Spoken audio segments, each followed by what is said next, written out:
Ketika pemuda ini sedang tertidur lelap, gadis ini melihat rombongan mobil polisi mendatangi kediaman mereka. Seorang polisi hendak membunyikan bel, namun tiba-tiba lampu rumah segera hidup dan gadis ini keluar menyerahkan diri, meminta polisi untuk membawanya dan tidak membangunkannya. Lalu gadis ini pergi bersama para polisi yang meninggalkan si pemuda seorang diri. Keesokan harinya, pemuda ini terbangun dan menyadari kalau si gadis telah pergi. Lalu kembali duduk termenung seorang diri dengan memakai sepatu pemberian si gadis. Kemudian pemuda ini mulai berlari sama seperti di saat dia masih kecil dulu. Berlari dan terus berlari hingga sampai ke kota, bahkan sampai keluar kota. Dan semenjak hari itu, pemuda ini terus saja berlari di setiap harinya dan tak ingin berhenti berlari hingga dia sampai ke ujung daratan dan berputar kembali dan sampai ke laut lainnya dan berputar lagi, lalu sampai ke pegunungan dan berputar kembali dan terus saja berlari. Pemuda ini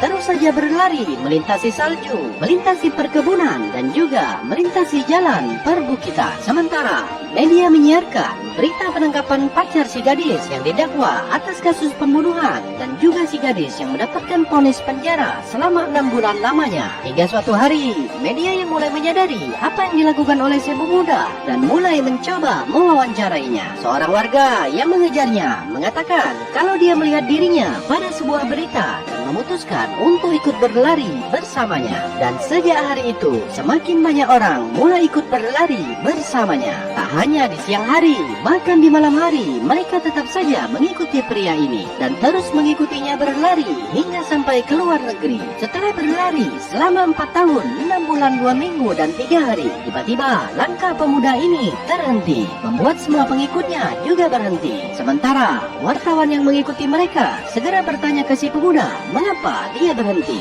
Lalu pemuda ini dengan santai menjawab kalau dia sudah lelah dan ingin segera pulang, membuat semua pengikutnya hanya bisa terdiam. Sementara si gadis rupanya menonton si pemuda melalui berita pada